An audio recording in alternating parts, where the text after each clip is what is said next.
श्री गणेशाय नमः। श्री गिरिजादेवी नमः। नमः पूर्वेभ्यः पूर्वजेभ्यः ऋषिभ्यश्च। समस्त धर्म प्रेमी सज्जनों का मैं अपने YouTube channel doctor Ramesh Chandra Joshi में हार्दिक अभिनंदन और स्वागत करता हूँ। सज्जनों,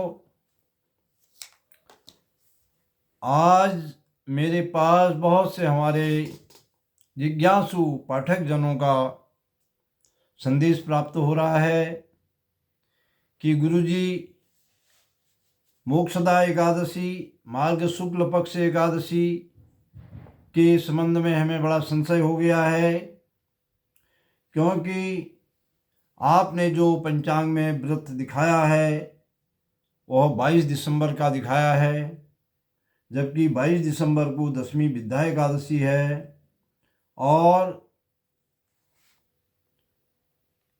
तो हमें जो व्रत करना है वो 22 दिसंबर का करना है या 23 दिसंबर का। तो इस संबंध में मैं अपने सभी सुधी पाठक जनों को एकादशी व्रत का जो निर्धारण के सूत्र हैं उसके संबंध में बताऊंगा, लेकिन उससे पहले मैं ये बताना चाहता हूँ कि आप यदि गृहस्थी हैं तो आप 22 दिसंबर को ही 22 दिसंबर 7 गते धनार्क और शुक्रवार को एकादशी का व्रत करेंगे, जो कि हमने आपके ही लोकप्रिय पंचांग श्री तारा प्रसाद दिव्य पंचांग में दर्शित किया है। आप कैलेंडरों के और जो टीवी पर आने वाले समाचार हैं उनके चक्कर में ना पड़ें और विधिवत व्रत करें, क्योंकि जो हमारे धर्मशास्त्र हैं, धर्मशास्त्रों में स्मार्त और वैष्णव संप्रदायों के अनुसार एकादशी व्रत के तिथि और निर्णय अलग अलग दिए गए हैं। ध्यान रखें मेरे शब्दों पर, वैष्णव और स्मार्त। और जो हमारे धर्मशास्त्र हैं, पुराण हैं, उनमें जो स्मार्त शब्द है वह गृहस्थियों के लिए आया है, चाहे वह गृहस्थी किसी भी संप्रदाय से संपृक्त क्यों न हो।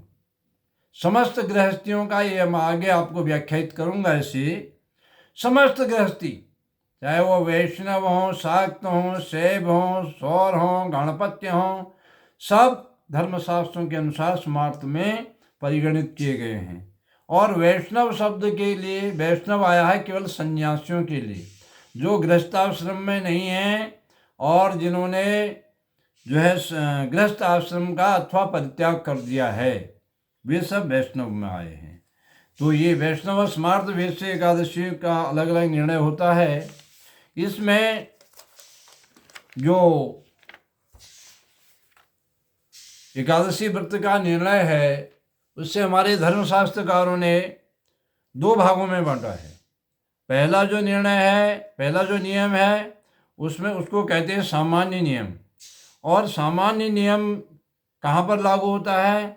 जहाँ एकादशी या द्वादशी तिथि का क्षय नहीं होता है। इस सामान्य नियम को भी शास्त्रकारों ने 3 भागों में बांटा है।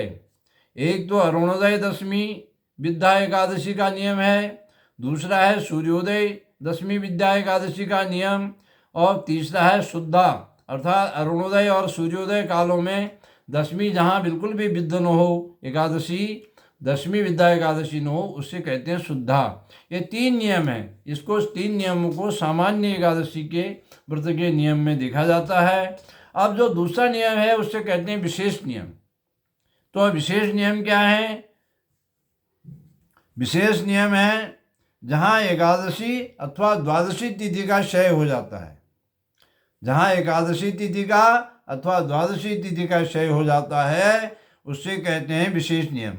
इस विशेष नियम को भी कितने भागों में बांटा गया है? पहला है एकादशी वृद्धि और द्वादशी क्षय नियम, दूसरा है द्वादशी वृद्धि नियम, तीसरा है एकादशी वृद्धि नियम, और चौथा है द्वादशी क्षय नियम, पांचवा है एकादशी क्षय नियम, और छठा है एकादशी क्षय, द्वादशी वृद्धि नियम और सातवां है एकादशी क्षय नियम। तो इस प्रकार से अनेक नियम इसमें निर्धारित किए गए हैं जो कि बहुत विस्तृत है, और समय मिलने पर मैं इसको पूरा आपके सामने रखूँगा। लेकिन यहाँ पर क्या है, यहाँ पर हमारा जो चौथा नियम है, यहाँ पर कौन सी तिथि का क्षय हुआ है, यहाँ पर शनिवार को द्वादशी तिथि का क्षय हुआ है, शनिवार को द्वादशी तिथि का क्षय। तो यहाँ पर हमारा द्वादशी क्षय नियम हो जाता है लागू। और द्वादशी का क्षय होने पर जो स्मार्त हैं अर्थात जो गृहस्थी हैं उनको दशमी विद्या, दशमी युता, और वैष्णवों को द्वादशी, त्रयोदशी, युता, एकादशी के दिन व्रत करना चाहिए। ये शास्त्र का नियम है। ध्यान रखें, द्वादशी का क्षय होने पर स्मार्थों को दशमी युता अर्थात दशमी विद्या एकादशी में व्रत करना चाहिए।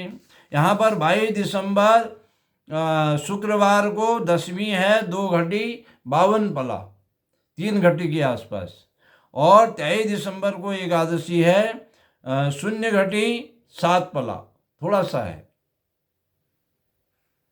लगभग 3 मिनट के आसपास है सूर्योदय से। और 23 दिसंबर शनिवार को ही द्वादशी तिथि का क्षय हो जा रहा है। द्वादशी तिथि 58 घड़ी 10 पला है, जो कि सूर्योदय से पहले 2 घटी पहले ही यहाँ समाप्त हो जा रही है। अर्थात 24 दिसंबर के दिन 1 पला मात्र भी द्वादशी प्राप्त नहीं हो रही है। अर्थात यह नियम यहाँ पर द्वादशी तिथि क्षय नियम लागू होता है। अब यहाँ पारणा के लिए जब 24 दिसंबर को द्वादशी उपलब्ध नहीं है, अतः समस्त गृहस्थियों को मोक्षदा एकादशी का व्रत जो है वो 22 दिसंबर शुक्रवार को करना शास्त्र सम्मत है। क्योंकि पद्म पुराण में कहा गया है, पद्म पुराण क्या कहते हैं, एकादशी द्वादशी च रात्रिशेषे त्रयोदशी त्रयः स्प्रक् तद अहोरात्रं नोपूष्यं तद सुतार्थिभिः। यहाँ स्पष्ट हो गया। जो समार्थों के लिए मैं कह रहा था कि गृहस्थियों के लिए समार्थ शब्द का अर्थ गृहस्थी है शास्त्रों के अनुसार, कहा गया तद सुतार्थिभिः, संतान युक्त अथवा संतान की इच्छा रखने वाले गृहस्थियों को एकादशी, द्वादशी और रात्रि शेष त्रयोदशी, और रात्रि शेष में त्रयोदशी हो अर्थात द्वादशी तिथि का क्षय हो, त्रयस्पर्शक तद अहोरात्रं नोपोष्यो तत्सुतार्थिभिः, ऐसी 11-12 तिथियों से मिश्रित दिन में गृहस्थियों के व्रत का इस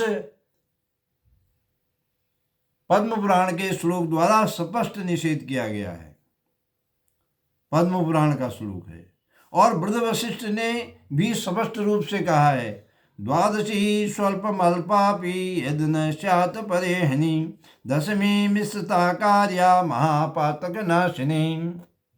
बृहद वशिष्ठ ने क्या कहा है कि द्वादशी स्वल्पमल्पापि यदि न स्यात् परेहनि, दूसरे दिन अगर 1 पला भी द्वादशी पारणा के लिए उपलब्ध नहीं है तो सूर्योदय वेदवती दशमी के दिन ही स्मार्तों का व्रत होना चाहिए, स्मार्तों का व्रत करना चाहिए। अतः यहाँ जो सामान्य नियम है दशमी विद्या में व्रत नहीं करना चाहिए, उस सामान्य नियम का इस विशेष नियम के द्वारा खंडन कर दिया गया है। हमारे पाठक बिल्कुल जो है इस बात का ध्यान रखें। और ऋषि सिंह, महर्षि ऋषि सिंह, उन्होंने क्या कहा है, पारणाहेन लभ्येत द्वादशी कलया पिचेत तदानीं दशमी विद्या उपोष्येकादशी तिथि। और ऋषि संघ ने तो स्पष्ट कह दिया कि पारणा के लिए द्वादशी तिथि उपलब्ध न होने से दूसरे दिन, जिस दिन आप व्रत कर रहे हैं दूसरे दिन अगर द्वादशी उपलब्ध नहीं है तो आपको गृहस्थियों को, स्मार्तों को पहले दिन ही एकादशी का व्रत करना चाहिए। यहाँ स्पष्ट हो गया इस व्याख्यान से मेरे कि आप जिस दिन व्रत कर रहे हैं उसके दूसरे दिन पारणा के लिए आपको द्वादशी अवश्य चाहिए गृहस्थों को। लेकिन वैष्णवों के लिए ऐसा नहीं है, वैष्णव लोग त्रयोदशी में भी व्रत कर सकते हैं और करते हैं। लेकिन जिनने वैष्णव संप्रदाय, मेरे मत से, मेरे मतानुसार जिनने वैष्णव मत में दीक्षा भी ले ली हो और वह संतान ससंतान है, गृहस्थी हैं, तो उनको भी स्मार्तों की तरह दसवीं विद्या युक्त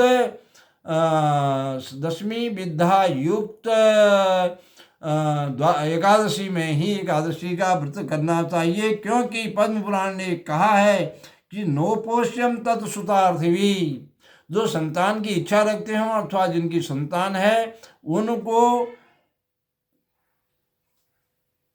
जो है जो तीर्थ स्पर्श एकादशी है उसमें व्रत नहीं करना चाहिए, अर्थात त्रयोदशी मिश्रित एकादशी में व्रत न करके दसवीं विद्या एकादशी में व्रत करना चाहिए। तो हमारे पाठकों की समझ में आ गया होगा। मैं सरल भाषा में संक्षेप में आपको बता देना चाहता हूँ कि इसका संक्षेप यह है कि जहाँ हमें दूसरे दिन एकादशी व्रत के दूसरे दिन द्वादशी तिथि पारणा के लिए उपलब्ध न होगी तो वहाँ पर हम समस्त गृहस्थियों को दसवीं विद्या एकादशी में ही व्रत करना चाहिए। अतः समस्त गृहस्थी जनों के लिए, चाहे वह किसी भी मत अथवा संप्रदाय से संबंधित हों सनातन धर्म के, उनका जो व्रत होगा वह 22 दिसंबर शुक्रवार के दिन मोक्षदा एकादशी का व्रत होगा, मार्गशीर्ष शुक्ल पक्ष एकादशी का। और उसी दिन आप लोग जो है धूमधाम से गीता जयंती का महापर्व भी मनाएंगे और अपने क्षेत्र में, अपने मंदिरों में, अपने घर के मंदिर में गीता जी का अर्जन पाठ करेंगे प्रेम भाव से, भक्तिपूर्ण होकर के। और गीता जयंती की आप लोगों को हार्दिक शुभकामनाएं। इन्हीं शब्दों के साथ पुनः मैं आपको यह कहते हुए अपनी वाणी को विराम दूंगा कि मोक्षदा एकादशी का जो धर्मशास्त्र सम्मत व्रत है वह 22 दिसंबर को होगा। श्री गिरिजा माता की जय। हरिओम तत्सत ओम।